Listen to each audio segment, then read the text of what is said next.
James is in Clapham. You're on the radio, James, to talk about hijabs. What are you going to tell me? Good morning. Good morning, Nick. Did you know about your nose? No, I didn't. That's something to tell the wife or girlfriend tonight, isn't it? Have a look at this nose. What do you make of that? Don't make me laugh, Nick. I come to make a serious point. Uh-oh. Here we go, James. Have a go at me. Go on. Right, Nick, as far as I'm concerned, right, the niqab should only be worn by children that are going through puberty, 13-year-olds and above, right? Right. So why are the parents basically pushing this on the children? That's all I want to know. Well, I'm not a Muslim mum. I can't answer, but is it perhaps adherence? Because, we want to integrate the children, don't we? Yes. We want to integrate them, but when they're coming through the niqab at the age of 4 or 5, they are standing out as different in the class. Yes. So is that what the Muslim parents wanted to do? They want to be a population within a population. That's what it sounds like to me. But what about the Sikh parents who send the Sikh boy with the, I think you do call it a handkerchief, and knotted in his hair? It's the same, isn't it? Or indeed the Jewish parents who send the boy with his yarmulke or skull cap? Yes, because that has been grown up since they were children. The niqab has always been put through to say that a woman has reached puberty. At 5 or 6, it is not. So why are they doing it? Why do they have to stand out that they are Muslims? Because they want to make sure that the child isn't being bullied into it against... I mean, there is no need for the girl to wear it at 6. No, there's not. It's not. Not at 6. At 13, yes, I understand. Oh, hang on. So I think we might... So you agree with primary school children they should be asked? Yes, I do. Why are you wearing this? Yes, OK.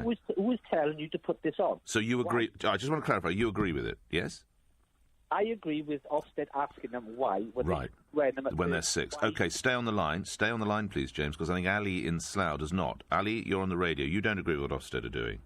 No, I don't. I'm waiting for when they're going to put yellow stars on the Muslim children's arms to indicate... Oh, ridiculous. Absolutely. You've had your say. Why don't you politely listen to what I have to say? Go ahead, Ali. Parents choose what their children wear. My parents chose what I wore. I'm sure your two parents chose what they wore. Yes, of course they did. Yeah. And the fact that these are Muslim parents making a choice, and not every Muslim child wears a hijab at school, this is complete nonsense. And if they do choose to wear a hijab, what's the difference between parents sending their children all dolled up to school because they like that? At the end of the day, look, either you're going to allow people a choice, or you're going to start taking us down to this daddy knows it all, big state nonsense. Absolutely outrageous that Muslim children should be picked on like this. Let's get James back in. James, what would you say to Ali? That's an absolute ridiculousness. If you want to assimilate into this country, then you have to be what we call... I don't want to assimilate. Why should I have to assimilate? Who are you to tell me to assimilate? They go Hindu state. Why are you pushing... I don't want to assimilate. Why do you want me to assimilate? Let's listen to Ali, James. Let's listen to Ali. Go ahead. Yes, he's asking why don't you want to assimilate? I don't want to assimilate. No, but why don't you? Who I am. Because I don't want to. It's my choice. You should accept me for what I am, not order me to be what you want to me. You know, I respect everybody's views. I'm a tolerant person. But don't give me this, I should assimilate. You should just grow up and accept people for what they are. Right? James? I sense James has gone, or is he... James, can you hear me? He's gone. OK, that's a shame, because I'd like to have answered that. All I would say is to what James says, that you agree, though, that there should... If a child is being particularly aged 6... Oh, we have got James back. James, what would you say? Let's bring Ali back in. This will be more interesting. James, go ahead. Well, if you want to be part of this society, then you have to assimilate. I've got no problems with the niqab being worn by somebody over the age of 13. But the ages of 5 or 6 is ridiculous. Do you know the difference between a niqab and a hijab? Yes. Do you know the difference? So what's the difference? Explain it. Is to be worn by somebody that is 13 and above, and you are pushing... What is a niqab? No, explain to me what... All right, OK, just you explain for the benefit of all the listeners the difference between the pieces of cloth, if you would, Ali. We're talking about apples and pears, James, from your understanding. The hijab is a headscarf, rather like a nun wears, and we think that's all noble. You know, the Nativity play is coming up. I'm sure loads of kids are going to be walking around dressed up as the Virgin Mary, OK? And I'm not going to say, oh, well, how dare they? Everybody's going to be saying, oh, how sweet. But when it comes to a Muslim child who does, niqab is a full face veil, OK? The distinction couldn't be more great in this subject. So you're talking about the hijab, James, not the niqab. So perhaps you might want to... am I right in thinking it's meant to for their modesty during the times of puberty? No. With regard to the juristic injunction, that's a separate matter, and on that one, in this society, we don't go down that approach to religion. No. But is the hijab to be worn when a girl approaches puberty? That's the religious requirement, yeah. Yes. So why is a 6-year-old wearing it? Because she wants to wear it. How do you know she wants to wear it?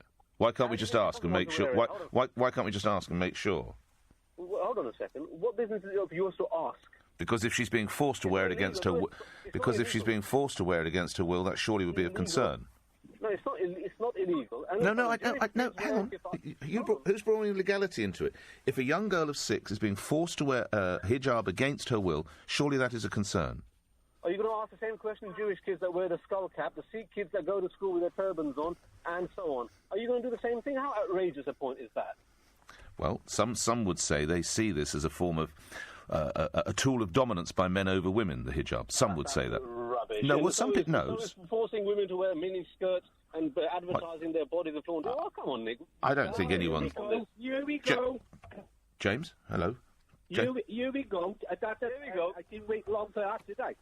So the young children are what you're saying are sexualised, but your children are not because they wear that. Absolute nonsense. You want to be a society within a society. It doesn't work in this country. I don't want to live under people who force me to live under their beliefs, mate. You should just wake up and smell the coffee. And just lastly to James's point, do you want to live as a society within a society, as James asserts?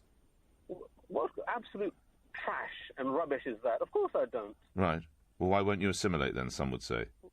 Well, listen, we don't have monoculture in this country. No. Want to make it like he's not suggesting... No, he's not. No, he's not. No, he's never said monoculture. He just said assimilate. Okay, what does that mean? Explain to me what you want me to do that I don't already do. James, well, then we must go to the news after, which is a little late. James, can you explain to Ali what you'd like him to do? Well, I would like children to be children. If they want to wear in the car, then no problem. I've got no problems with that. But at 13, why are you pushing on them when they're 5, 4, or 6, or 3? We must leave it there, James. Thank you. Ali, thanks to you as well. We're way late.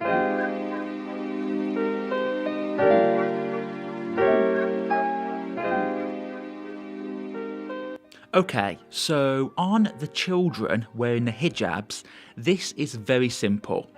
As most people should be aware by now, Muhammad married a 6-year-old child called Aisha.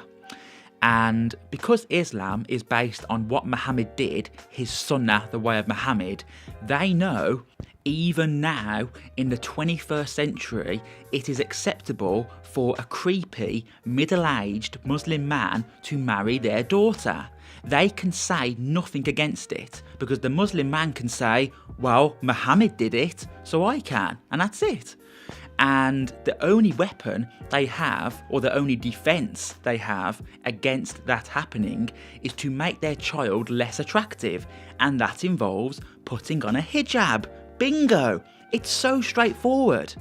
And the issue I have is you have people like Nick Ferrari and this caller trying to understand why they are doing this and getting answers like, well, the child wants to wear the hijab. No, it's bollocks. But of course, they can never talk about Muhammad marrying a child, as that would open a massive can of worms, and LBC will not allow it. The best part of this discussion, though, had to be Nick Ferrari timidly asking this Muslim man why he does not want to assimilate. Even at the end, saying, "Why won't you assimilate then?" some would say. He doesn't even have the bollocks to ask it directly. He says, some would say, yes, some racists or fascists or whatever, xenophobes, might say, why aren't you assimilating? But I don't care. You be you and I'll be me. Jesus Christ. Nick Ferrari, you absolute fucking piece of shit. Yes, you cowardly, ugly, Jabba the Hutt looking freak. How dare you be on your hands and knees begging this Muslim man and be like, oh massa, why won't you assimilate? Jesus Christ, Nick. Have a backbone, you cunt. So, anyway, please let me know your thoughts on more cooking from the great Nick Ferrari. And do you think there is any hope for this man? or is he the eternal Dhimmi? Like, dislike, subscribe, unsubscribe, please comment, Ilu, Sassoon, peace out.